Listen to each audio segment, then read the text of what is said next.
what would you say to people? Well, I have faith, you know, that Jesus was this and he meant this and he did that. What would your interpretation be? What is your insight into that?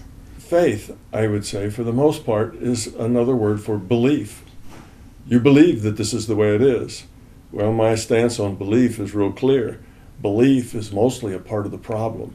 You see, faith is not open-minded skepticism. Faith says, I can't stand to be skeptical about it. I need to know. So I'm going to have faith that it's this way. That's the same as saying I believe that it's this way. Well, as soon as you believe that it's that way, now you're no longer open-minded because you've already come to the conclusion of the way it is. If you're not open-minded, then you're not going to learn anything new. You just painted yourself in a corner with your belief. Sure, there's a lot of good people out there, though, that say, my faith has saved me. My faith is giving me strength. My faith will get me through this. And I see that as fine if that is where that person is and how to cope with things. I don't see anything particularly wrong with it. Well, the thing that's wrong with it isn't there anything personally wrong with it. No. People have beliefs, and they'll tell you that their beliefs, their religion, their dogma gets them through. Their beliefs and things get them through, and that's fine. It does. That's not inaccurate. People can cling to beliefs, and those beliefs can help them get through, but it's limiting. You see, it's not the best way to live your life. It's not the way that's going to maximize your opportunities for growth. It's a limited way. All right, we can have a belief. Let's say we believe something that's nice. We believe that it's good to love other people. We believe that it's a good thing to do to care about others. Okay, we believe that we should always be nice and helpful to other people. It's just a belief. That's a very civilizing belief. It's good. And people can say, well, I had this horrible thing happen to me, but I had this strong belief that really what it's about is loving and caring about others, so I made it through. And yes, that's true. And that belief helped them get through. But it's still a belief. How much better would it be if instead of having the belief, they had the understanding that being kind and being good is the fundamental purpose of our being here, you see? Now, that's also civilizing, but it's for a different reason. Now you actually understand, yes, the big picture of what's going on and your place in it and how you fit. It's not just the idea of, I believe, so I'll do this. Both may end up in the same actions, but they're not coming from the same intent. The one that has just a belief now may not be able to get past that belief. They may get to a point where the right thing to do is to knock some heads together. The right thing to do is to stop some kind of terrible action, you see? But they can't do that because they believe you should always be nice. So, okay, here's somebody and they're going around doing awful things and they have an opportunity to stop them, but they don't because that wouldn't be nice. They have to be nice all the time because that's a belief, you see? Whereas you have the understanding, you know that there are times when you need to stand up and fight. There are times when you need to butt in and say, no more of this. There are times when you need to protect. So that's like the idea of being a pacifist. There are times when turning the other cheek is the right thing to do. There are times when it's not the right thing to do. You have to not have this kind of small idea that is run out of a belief, because that belief isn't going to fit all the situations. Belief's very specific. And it's a piece of the pie, and it can be a very helpful piece if you believe nice things, as opposed to, I believe that I should take whatever I want and give as little as I can for it. See, that's a belief of using others. Abusing others would be that belief. That's the way the world works. You got to look out for number one. Take as much as you can get and give as little back as you have to. That's how you succeed. A lot of people believe that as well. That's not a nice belief, but that belief may end up making people wealthy. They may end up getting higher positions in their companies because they believe that way, because they take advantage of people, they step on people on the way up, they set up situations where their competitors fail, they kind of poison the well in other people's, neighborhoods because it makes their own well more profitable. So that kind of stuff may actually allow you to succeed in a world such as ours, but it's not good, you see. So beliefs may have some practical value in a small picture, but in the big picture, they're limiting. They're very limiting. Whether it's the civilizing belief of do good things or the kind of the antisocial belief of it's all about me, both of those beliefs will help you make decisions according to your beliefs. They'll give you direction according to your beliefs. But neither one of them is probably going to help you grow up. Because if the reason I help this little old lady across the street is I have a belief that that's a good thing to do, well, you help little old ladies across the street, but you don't grow up any. It doesn't evolve you any because you're not doing it for the right reason. You're doing it because you have this intellectual belief, not because it's the right thing to do at the being level. You see, if it's your choice to do it because it's right, that's different than you do it because you believe you should. See, there's two different things. Now, it's not that you can't do both. Some people have a belief and they also feel that it's the right thing to do. Well, that means they may have a religious component, but they have a spiritual component too. The two are not incompatible. It's not that if you have these beliefs, you can't be a good person. It's not that even if you believe in stepping on other people to success, you might still be a good person in some aspects of your personality. So it's not black and white. Just in general, belief is limiting. You're less limited. You can make wider decisions and better decisions if you're not basing your decisions on a belief, but rather on an understanding of the nature of reality and what's important and what we're doing, what our purpose is. If you understand the big picture, then you know when it's time to turn the other cheek and when it's time to resist, when it's time to push back. This is your most valuable contribution through your My Big Toe books, is to give people a bigger picture. You're not telling them to believe anything. You're telling them to be a little more open-minded and skeptical and try to look into the bigger picture. The bigger picture that you create by having the experience of the larger consciousness system from not only the viewpoint of a physicist and explaining it scientifically, but from the viewpoint of an explorer of the larger consciousness system. This is the great value, I think, in your books. And too, on the subject of belief, how often has belief been the cause of someone persecuting another? Sure. And there's the old political statement, I can't remember who said it, but basically, evil things happen when good men do nothing.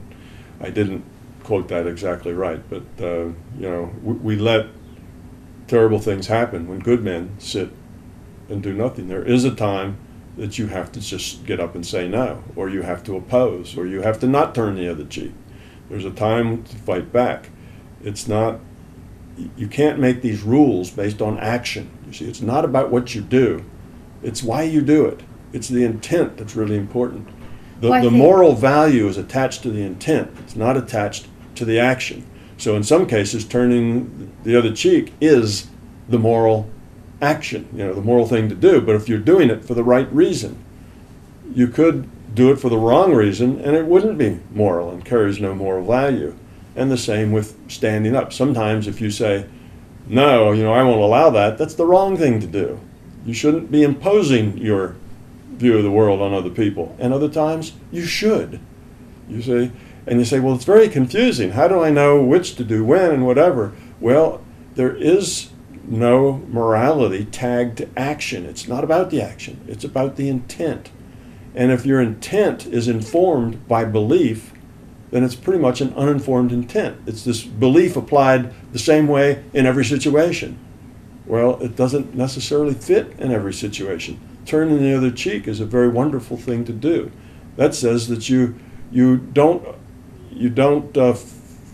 flare up your ego because somebody else has flared up their ego, that you are above that. You don't have to throw gasoline on that fire. You can do something more intelligent. That's a very good thing, but in some cases it doesn't work. So you have to work from the intent. What does the most good for the most people? Where's the low entropy path? What is the right action here in terms of fundamentals, in terms of evolving the quality of your consciousness, in terms of being love, not acting like you're love, but actually being love at the being level. That's the point. It's not, people want to be given a prescription. What should I do? Shall I turn my cheek in every instance? Okay, I'm a pacifist. That's just the way I am. I believe in it, and that's, if my country gets invaded, then somebody else will have to fight it. I won't do that. Or if my family gets invaded, I'll just have to let them take my wife and children because I can't be violent. Well, nonsense, you see. That's what happens when you work from belief. It's not really tied to what's real, what's important.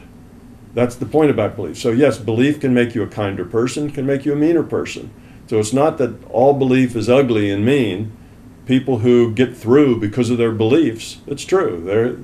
They're getting value out of those beliefs. People who end up being millionaires because of their beliefs, because they don't mind walking over people and taking advantages of situations, then they'll say that it was their beliefs that made them successful, and that's probably true too. But none of that is the way you want to live. None of that is optimal growth, optimal evolution of your consciousness. That's why you're right. I don't say, here's what you should do, listen to me. I say, here are the basic fundamentals of reality. Now, go out and apply them. Grow.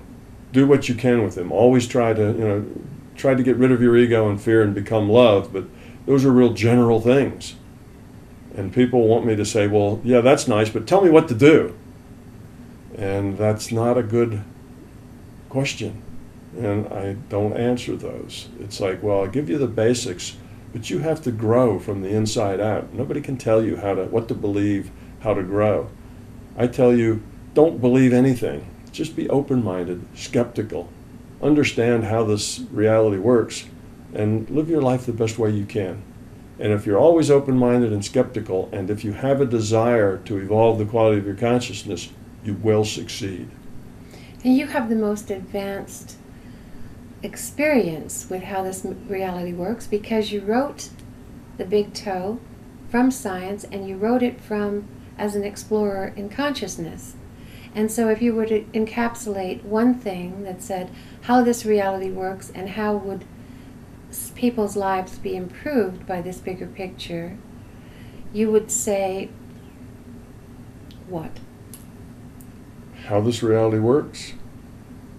Well, that's basically, I say it's a virtual reality. Consciousness is the only thing that's fundamental.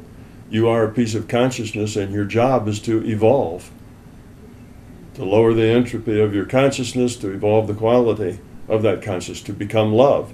That's your goal. That's what you should be working for. That's why you're here. And that has nothing to do with the religion, because where the religion goes wrong is you must believe what I believe or you're doomed.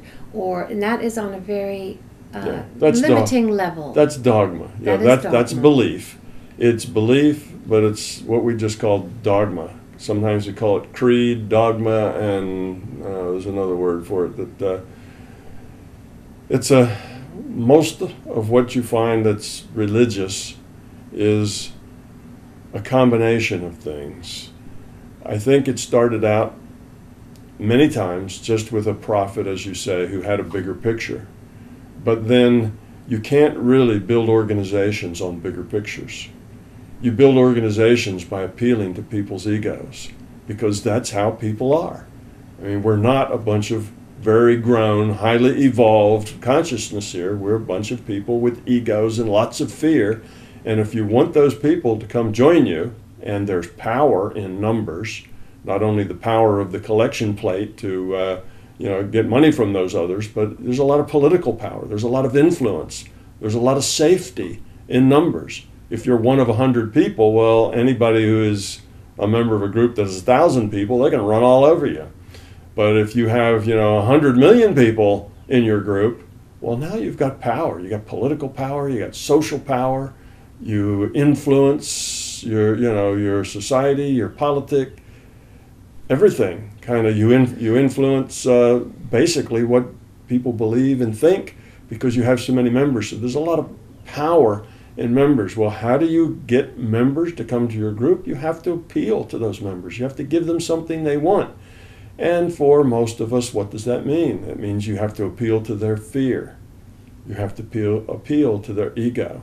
You have to appeal to their beliefs. So you move into an area like religions did historically as their people expanded. And in that area, they do whatever. They're the heathens, right? They worship pine trees or animals or something. Well, you don't want to just kill them all. You want to convert them all. So you kind of make your religion grow big enough to pull them into. You incorporate some of their festivals into your festivals. So now you pull a pine tree into your house for Christmas, right? Well, what does pine trees in your house have to do with Christmas, right? Well, you were just trying to make it easier for some, 20,000 other people who were into pine trees to kind of join your thing and feel good about it because their pine tree now is a central part of your thing as well. So you see, we have all this going on. How do you do this? Well, you appeal to people's needs, to what they're used to their egos, to their fears. And that helps you build an organization that is larger, and largeness brings you power, brings you wealth, brings you influence. So religions that became organizations, as opposed to just a group of people wandering around, talking to other people, spreading their word, it became an organization with leaders who were in charge and others who had to follow. And the more followers you have, the more power and safety you have, et cetera, et cetera. You can see how very easily any organization starts to become more about how do you maintain and grow the organization than about what the message was, 500 years ago, early on. And you start changing that message to suit your political and organizational needs. The organizational needs a message that has magic in it. Well, you suddenly find magic and miracles in your thing because that's what draws people in. That's what they like to hear, you see. So we look at these things, and that's why open-minded skepticism is the only thing that you can use that's helpful. Because if you say, oh, well, look at the miracles that such and such, that Jesus did. Well, open-minded skepticism, you see.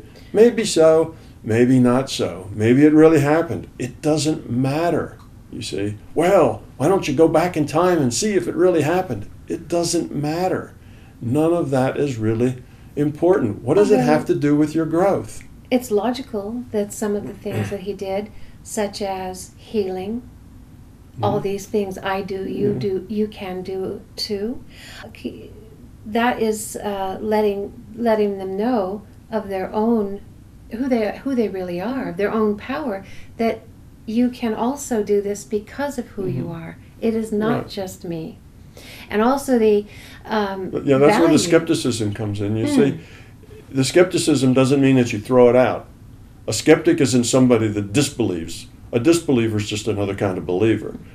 A skeptic is somebody who realizes they don't have all the information, but they take what information they do have and come up with some probability of possibility, of these possibilities be true. So like you say, we talk about, healing miracles. Well, we have in our own experience knowledge that you can heal with your mental intent. It changes the probable future, and we know how that works. So knowing that as part of our knowledge base, we hear about a healing going on. It's not a matter of you have to believe it or disbelieve it. You can say, yeah, those kinds of things can happen. I can see somebody who had a real strong intent and was very spiritual, had a high quality consciousness, could probably do things that other people would see as miracles, but it's just the way reality works, you see. And we can have that idea. So then you say, well, maybe that healings occurred is probably an 80 or 90% probability that occurred, and the probability that those kinds of things got puffed up over time as the story got retold, and it got more and more miraculous and more, the fish gets bigger every time the fish story is told. The first guy who catches the fish, it's this big, and then when he tells the story again and other people tell it, pretty soon it's that big, and then it's that big, and you know how that is. Our our mythology tends to grow up and become bigger than life.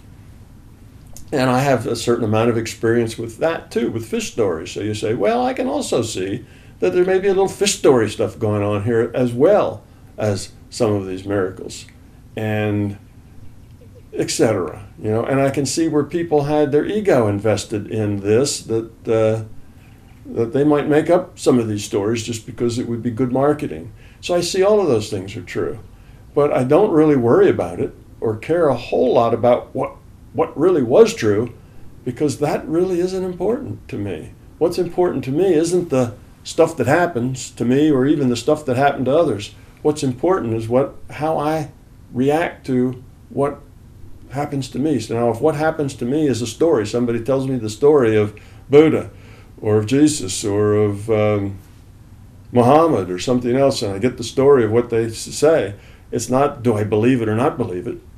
That's for children. Children have this propensity to believe it or not believe it because they know so little. Their world tends to be black and white. They guess on who told them. Somebody they trust told them, they believe it. Somebody they don't trust, tells them, they don't believe it. That sort of thing. And going back to a moment to organized religions, I see a value in a community getting together within whatever their little church is. I see value in that. I see value in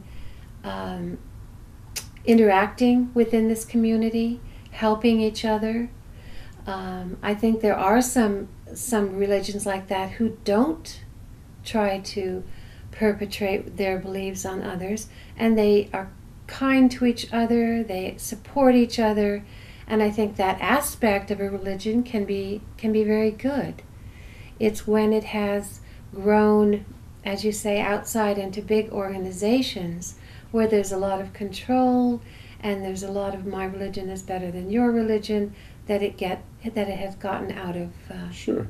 As long as the religion is, often religions have spiritual components as well as religious components, and I separate those two. To call something spiritual is different than calling something religious. So if the religion has dogmas and certain rituals they do and other things, there may or may not be any spiritual content to that. It just depends on how each person interprets it. So one member of that religion may interpret that in spiritual terms and they may find growth in it. Other people may just memorize it as dogma and lord it over others and think they're superior because their dogma is better than somebody else's dogma. Then it has no spiritual component to it. So the spirituality or lack thereof tends to be in the mind and in the consciousness of the beholder. So when we talk about religions, it's this mixed bag of dogma, of history, of power, of organization, and there's some spiritual content to it as well. But what each member gets out of it, that depends on the member and what they're looking for. Are they looking for a spiritual content, or are they looking for social content? Oh, I go to church because that's what all my friends do, and that's what my parents did, and I do that too just because it's my habit, and of course it's the right thing to do, and I'm going to raise my children and take them to church too. Why? Well, because that's just the right thing to do. You see, well, there's very little spiritual content in that. It's just a social habit. That's where they meet and talk with their friends, and the church goes bowling on Tuesday nights and goes skating on Wednesday nights and has a singles party on Friday nights, and it's a social club. Well, there's nothing wrong with social clubs. Social clubs are fine. So, the church fills many, many needs. Back in older times, churches had their own armies, right? They also had people that fought and killed each other. They had their own warriors, if you will. So there's all sorts of things that religion can become. So, religion is, it just is. It's just, you expect religion in a humanity full of fear and full of ego. People want to group together because of their fear. There is value of security in numbers, and wealth in numbers, and power in numbers. So they've learned that. So organization is kind of a human invention, where you create human organizations, social organizations, and people join it. And the organization's power has to do with how many members and how influential they are. But that doesn't have a whole lot to do with growing the quality of your consciousness and becoming love. It can have something to do with it if those two marry, but they're really not, if they marry organizationally, but they're really two separate things. They're not a solution, they're a mixture. You have many people who have read your My Big Toe and resonate with it, and their lives have been changed by it. You have many people from Catholic religion, Protestant religion, the Jewish faith, every imaginable religion out there who have been able to gain further insight. My Big Toe does not conflict with their religion. Can you comment on how it's helped people and does not contradict what they believe, but simply adds to it? Well, sure. The reason it doesn't conflict with what they believe is that I don't ask people to believe anything. I ask people to not believe anything. So I don't come with dogma. I don't come with here's the way, you have to think about things. I come with a structure, basically. Here's a way of looking at reality. It's a model. And I tell people, don't believe the model. The model is not reality. The model's just the model. It's a bunch of metaphors that help you put ideas and constructs, abstract thoughts into a structure so that you can understand how things fit together. That's what the model does. The model should explain the data that you collect in your own experience. That's really what My Big Toe is. It's a model of reality, and it covers the objective as well as the subjective. So your subjective experience can be explained and understood in terms of this model. And it doesn't matter what religion you are or how, whether you're atheist and have no religion. Big Toe has appealed to all religions and no religion. I have many people who have really gotten a lot out of the My Big Toe theory who were atheists before, and like you say, who were Catholics before. And I shouldn't even say before, maybe they're still atheists, they're still Catholics, they're still Jews, they're still members of Islam or Buddhists, or it goes on and on and on. That's not the point. This is not an ist. They're not big toeists. They're just people who can put their personal and their subjective experiences into a meaningful context, and there is no dogma. Truth is universal. Truth isn't the truth isn't owned by a religion or by an organization. The truth can't be owned. I don't own the truth either. My Big Toe isn't own the truth. And I don't say this is the truth, this is the way and you must follow it. I just offer a model. Here's a model. If this model works for you, then use it. You'll find it less encumbered than most models because it doesn't really require you to believe anything in particular. It just requires you to be open-minded and skeptical. That's really the requirement. Just be skeptical of everything. I say, of everything anybody else says. Be skeptical. Be open-minded. And look at your experience. Look at where you've been and where you're going and see what's important to you, what works and what doesn't. And you'll find that what works is caring, that what gets you in trouble and causes you misery is fear and ego. You'll just find that as part of your experience because that's just truth. That's the way it is. And it doesn't matter what religion you are or whether you're atheist or not. That's just truth. That's the way it'll be. So as you work at this and you say, well, okay, let's give it a try, you will find that the things I tell you are, will be validated by your experience. And if they're not, then let it go. It's not if it's not and it doesn't work for you, then, you've made a big error and you're having a problem because you don't agree with me. If it doesn't work for you, do something else. Don't work at something that doesn't work for you. The metaphors and descriptions I'm using don't resonate with you, then this is not a good model for you. Go find a model that fits where you are right now. And maybe you'll outgrow that model, and maybe my model will become better for you later on, or maybe never. That doesn't matter. It's just you should go grow and be all that you can be. And just your own experience will tell you that to get rid of your fear, you'll be happier. Life will work better for you. You'll see that your fear and your ego is what makes everything difficult. It's just simple, so it's a very experiential. Go explore. Take these ideas and explore. Try them out and see where it leads you. If it leads you to a better place, then keep going. If it leads you to a worse place or doesn't do anything for you, then leave it alone. Go find your solutions some other place, some other way. So that's why I don't have any conflict with religion. I accept all the religions are fine. I don't support them or wish they would all go away. They just are. And they serve as a good entry point to a lot of people. Millions and millions of people get something good out of their religion. And there's also millions of people who get things that aren't so good out of their religion. But that's not the fault of the religion, that's just the way the people are, you see. It's not that the religion is evil, it's that the people aren't getting out of it what's helpful. They're focusing on the dogma, they're focusing on the ego part or the fear part, and my God's bigger than your God, and I'm right and you're wrong, and kill the infidels, whatever it is. That's not the part of religion that gives back. That's the part that resonates with ego and resonates with fear.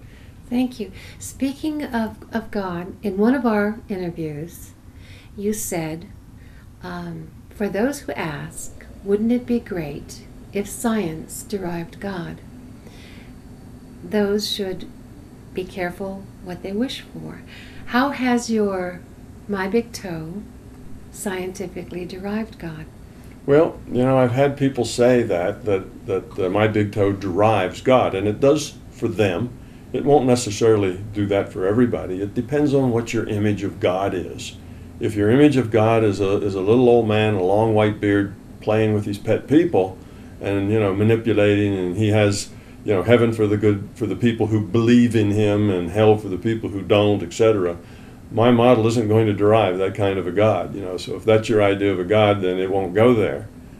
But people who have a very open kind of ended idea of God, more of the spiritual idea, they find that the larger consciousness system is God to them.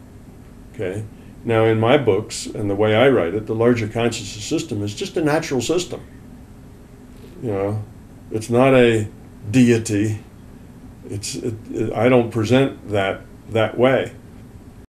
It's just a natural system. It's a information system that has evolved to be the way it is. And it's not perfect. It's not infinite. It has boundaries. It has limitations. But it's everything that we can know about because we are pieces of it. We're pieces of consciousness. So we can't get outside of the system to look at it from a different perspective. We have to see it from inside. So we're inside the system. We can maybe hypothesize about what's outside the system, but we don't really know. So in a sense, in a real sense, in a practical sense, it is everything there is to us, even though we know that there might be other stuff beyond that. But we just know that we can't know anything about it, so we just leave that alone, because otherwise it's just conjecture, and conjecture tends to get you in trouble. Pretty soon you believe your own conjectures, and then you're chasing ghosts. Most people's belief with this system that you correlate to the larger consciousness system as God would have trouble believing that it's not perfect and it's finite. But when you say that, you mean it is perfect and it is infinite in as much as we can understand that. You're talking about as it appears to us, in a practical sense, as it appears to us. It's like I say as an analogy, if you're in an inner tube floating in the middle of, say, the Atlantic Ocean or Pacific Ocean, and there you are 1,000 miles away from any land, and you're in this little inner tube, not on a great big ship, and you're bobbing up and down on the waves, at that point the ocean appears to you, and for all practical purposes, is infinite. It seems like it's an infinite ocean, because there is no way you could paddle your way to land in any case. As far as you will go, as long as your life will still exist, which probably won't be but so many weeks or whatever, you can't see anything else other than what you can see in all directions. It's just ocean. You feel like the ocean is infinite, and in a practical sense to you, it is. You can't get beyond it. It's impossible, because you and your little inner tube are not going to go 1,000 miles before you die of thirst or whatever else happens to you. So it's an infinite ocean then. And it is perfect. But we know it's not an infinite ocean. We know the ocean has boundaries, and there is land. It's just unreachable by that poor little guy in the inner tube, you see. So we're kind of like that with the larger consciousness system. We know it's a finite system because it's real. It's a real system, and anything real has to be finite. Infinity is an abstraction. Infinity doesn't exist. Infinity is bigger than biggest. You see, it can't really exist. In mathematics, you can approach infinity, but you can never get there because it doesn't really exist. It's not a real thing. It's an idea, it's a concept, but it's not a real thing. So you can't say that this is infinite. The universe is infinite. Well, we know it's not infinite. It's big, but we know we can only see so far. It's not infinite at all, and scientists will even tell you what's the size, what's the diameter of the universe. Well, that's limited by light speed and other things. Well, what's on the other side of the universe then if it's finite? Well, nobody knows, you see. Nobody has that information, and it's not that useful even to speculate about it. You just have to learn to live gracefully with uncertainty. We don't know. Okay, so here, that's why I say that it's finite, because it's real. Consciousness is a real thing. If it's real, it can't be infinite. And would you apply perfect to that as well? Yes, perfect. It's not a perfect system. Any system that's real is not perfect. It has its limitations. It has things that it necessarily can't keep up with. It doesn't it's part of a larger process, and processes are never perfect. There's always an exception somewhere. There's always something different that happens that wasn't planned for. There's always kind of a fly in the ointment somewhere, if you will. Processes don't have to be perfect in order to work. They just have to work most of the time. That's the way it is in all of our processes. Look at the law.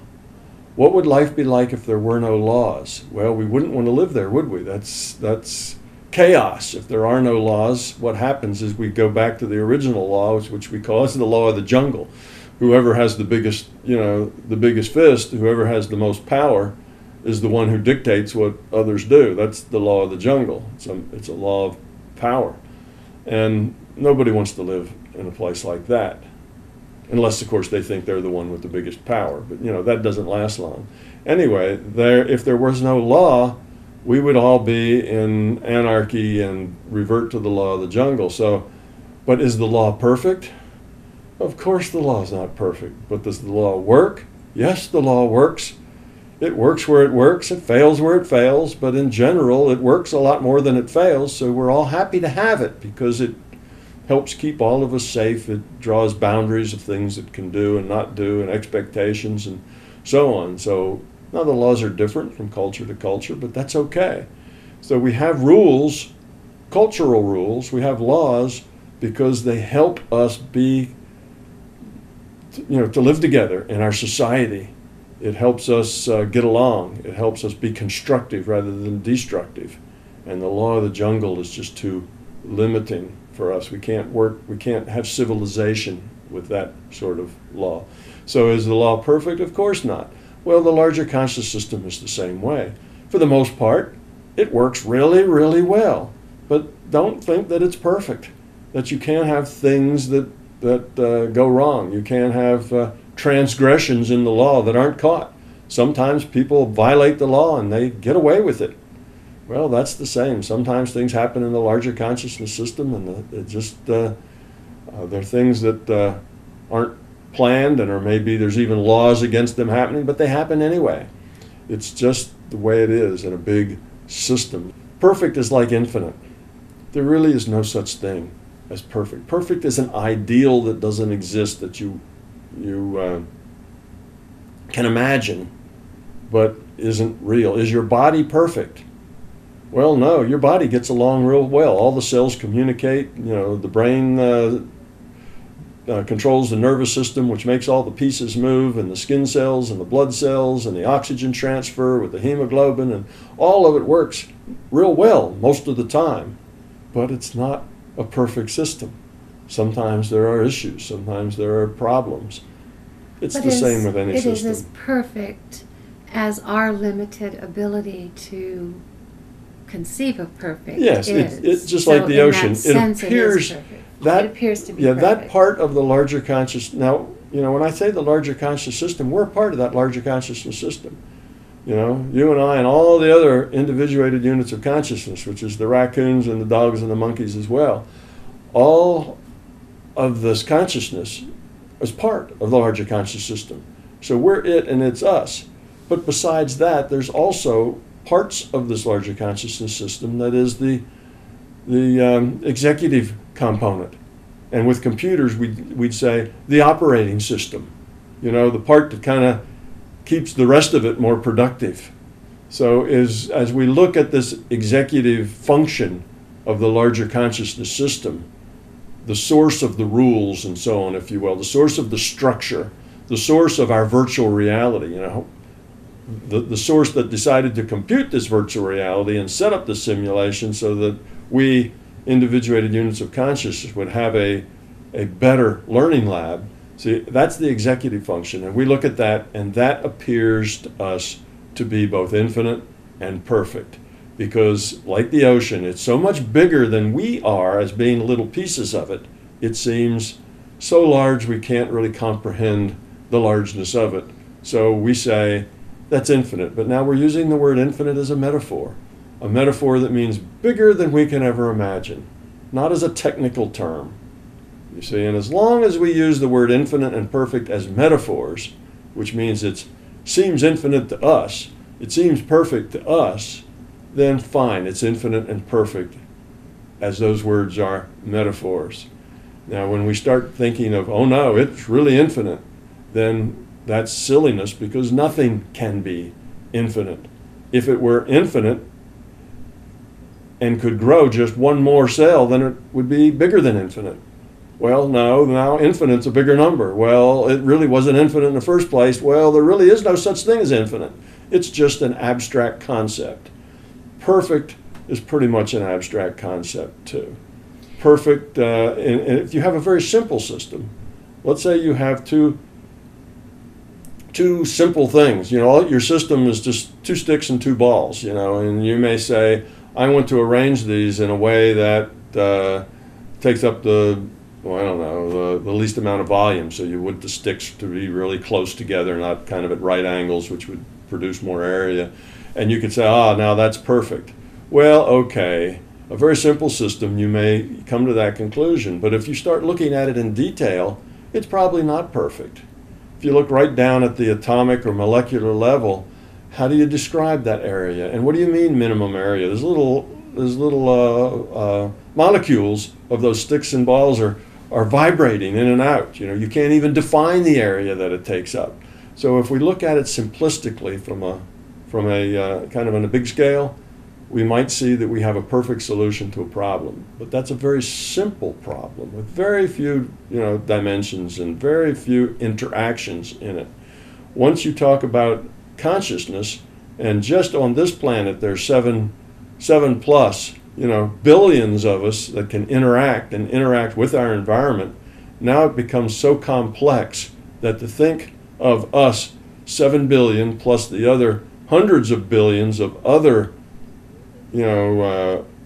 individuated units of consciousness in the animal world, to think all of that as somehow being perfect, well, yeah, if it's just a metaphor, But if you're talking about really perfect as a, not a metaphor, but as an exact thing, it doesn't make any sense. So there is no perfect and there is no infinite at all, as long as you're talking about real systems. The consciousness system is a real system. We're real. The consciousness is real. So it's not perfect and it's not infinite. So in that way, you see, that's kind of different. But I think most religions, when they talk about their infinite perfect God, they're not talking in terms of precise absolutes. They're talking really in terms of metaphors. It seems infinite and it appears to be perfect, and sure, I'll agree with that. And this executive function of the larger conscious system would seem like that to us. We would seem so small and insignificant next to it, and we would seem so imperfect next to it that we would get that sense of it being infinite and perfect. But I think that's what's really the difference is. But people get wound up around those words. Oh no, it really is infinite.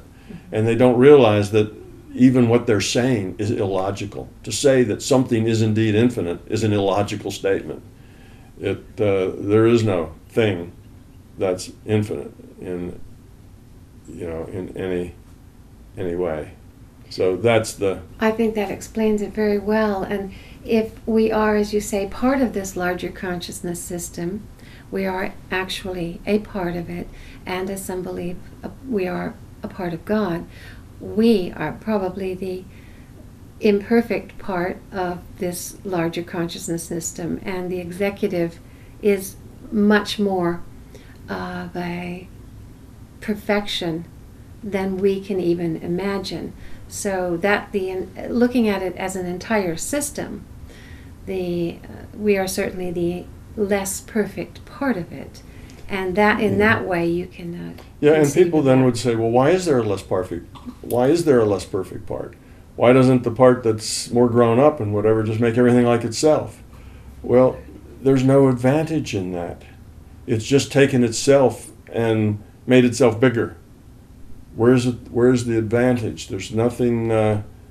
All right, now what? What is it bought with that? What's the advantage to the system of just saying, all right, I'm going to get rid of everything that's imperfect in a very, very metaphorical way. Okay, I'm going to get rid of all that bad stuff and just let it all be it'll just be me. Cut all that other stuff out, and then I'll just be well, that's where I was when I started this, right? That's very limiting. That's not the point. The point is this thing isn't perfect in the sense it's still evolving. It's evolving too. It's becoming more. And it gains, you see, it's a matter of capacity. It's got all of this capacity, all of these ones and zeros, if you like to, take your capacity down to ones and zeros. And the executive part only fills up a certain amount of that. Okay, now just making itself bigger to be redundant and filling all the rest of it up with redundant copies of itself doesn't add anything new to the process. It just takes what you have and fills up all the capacity with what you have by being redundant. That redundancy isn't growth. See, there's no growth in redundancy. If you write a story, okay, you've written a story. Now you're going to make 100 Xerox copies of it. You haven't written 100 stories. It's just one story. And see, there's nothing new created. See what I mean? There's no creativity. There's no advancement. There's no growth out of just duplicating what you already have. Where there's growth is taking something that hasn't been made up yet and writing a new story. See, that's where the growth is. So it's not just that, why doesn't this executive part just duplicate itself all over all of its capacity and then it's done, it's all perfect? Isn't that what it wants to be, all perfect? No, that's not the point. The point is in the creation, in the growing, in the becoming love. That's where the evolution comes from. That's how it evolves. That's how it grows into something else, something other than what it is, becomes bigger and greater and more than it was. That's evolution. Evolution didn't evolve a fish and then make a duplicate copy and now there's nothing in the world but fish. Just this one kind of fish. There's just a goldfish, and that's all. Just one sterile, not a male and a female even, just one goldfish. And now there's 7 billion goldfish in the world. Well, what a great leap forward that was. You see, it doesn't get you anywhere. That's not the point. Evolution doesn't work that way. Evolution is about change, about becoming more than what you were. So you go from single-celled to multi-celled to jellyfish, to fish, to reptiles, to, so on up. And you end up with people and critters and all sorts of insects and all sorts of things, trees and plants. Well, that's what this larger consciousness system is doing. It's in a state of evolution. It's a real thing, and it's evolving. It's becoming more. So just duplicating itself and saying it's done is of no value. It's still changing, evolving, growing, and we're part of that evolutionary process. So all of the capacity doesn't need to be used up through duplication. It needs to be used up through creation, through growth, through becoming. And that's what we're doing. We're becoming love. We're growing up. And as we do, the whole system is becoming and growing up with us. As we learn to make these choices, we're moving the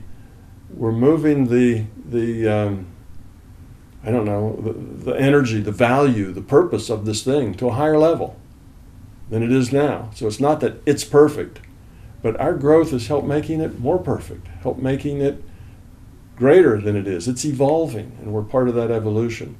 So you see, it's not a matter of just, okay, it's perfect, get rid of all the imperfect parts and we're done. Why wouldn't it just do that? Well, then it's just it by itself and it's done. What happens to systems that have no more potential for growth? They start to come apart. If you're not evolving, you're probably de-evolving. You can't just sit still and be stable. I mean, we know that, right? If you stop growing, you start to come apart. If you say, I'm done, I don't want to grow, I don't want to learn anything else, you don't just stay right where you were. You start to come apart. You start to dissipate. Your entropy starts drifting upward because you're no longer in a growth process. We have to continually be adding and growing and evolving. That's what keeps us going. That's what keeps us alive. When we stop growing, we get stagnant. When we get stagnant, we don't care. When we don't care, things start to fall apart. And then we still don't care. And pretty soon we are de-evolved. We disappear. Well, it's the same with the larger consciousness system. It has to keep evolving and growing and becoming. It has to still be creative. It can't just say, I'm done. I'm pretty perfect right now, so I'm just going to stay here. I'm just not going to do anymore. I'm going to fill up all my ones and zeros with my own wonderful sublime perfection, and then I'm done. I'm going to retire, go move to the beach. You can't, that's the beginning of de-evolution. That's when it starts to dissipate and fall apart and entropy starts to go up. You have to continually be in a creative process of growing. Otherwise, you end up in an uncreative process of dissolution. So that's why we are in this system. And yes, there is an executive part of it that tends to be the operating system, if you will, and set the rules and develop virtual realities. But it's growing with our growth. We're creating. We're developing. And it's not just us, but consciousness, all of individuated consciousness is evolving. And as we evolve to something greater than what it is now. You see? So we're creating another thing. So that's why I say it's not if it was perfect, it'd be done. See, this concept that you can have a real system and it's just perfect and just sits there. Well, not if it's a complex aware consciousness system. That's about change and growth. Even if it's just a rock, it doesn't just sit there. Little molecules of it fly off, and eventually, if you wait long enough, the rock will just be nothing but little particles all through the universe,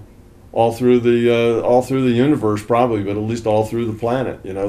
Even rocks just dissipate if they don't do anything. If you watch long enough, because everything has a vapor pressure. Even steel and rocks and dirt has vapor pressure. What that means is that molecules will just by chance, get enough energy to separate from the whole and fly off. Everything sublimates. We can see that with an ice cube. If you leave an ice cube in a freezer long enough, the ice cube will get smaller and smaller and smaller until it just disappears. What happened to the ice cube? Well, the water molecules, 1 or 2 or 3 at a time, just happen to get enough energy to fly off. And we never see water, but the ice actually sublimates into vapor, and the ice cube just disappears. Well, everything has a vapor pressure. Steel will do that too. If you take a bunch of steel and you set it someplace, if you were to wait long enough, the steel would work just like the ice cube. It would just eventually disappear, you see. So things that aren't growing, things that are just static and sitting there, oh, I'm perfect, I just sit here and I'm static. That's not something that can continue. That's something that starts to decay. We don't want a perfect system that's done. This is sitting there done. That's not the goal. That wasn't the goal of the, of the multi-celled thing, to just now sit there and make, 700 billion goldfish. That wasn't the answer to that. Evolution found profitable. What it found profitable was to keep growing and changing and doing different things and creating. And consciousness system is the same way. Well, thank you, Tom, for your explanation of your model of how the larger consciousness system works. It was perfect. I mean, excellent. Well, thank you, Donna. It's, as usual, it's always fun to sit down and have these conversations with you. We never know exactly where they're going to lead. Not at all. They just start out and we just let them go wherever they go. But Not a single note. It's always fun, though. So thank you very much. Thank you. Thank you very much, Tom.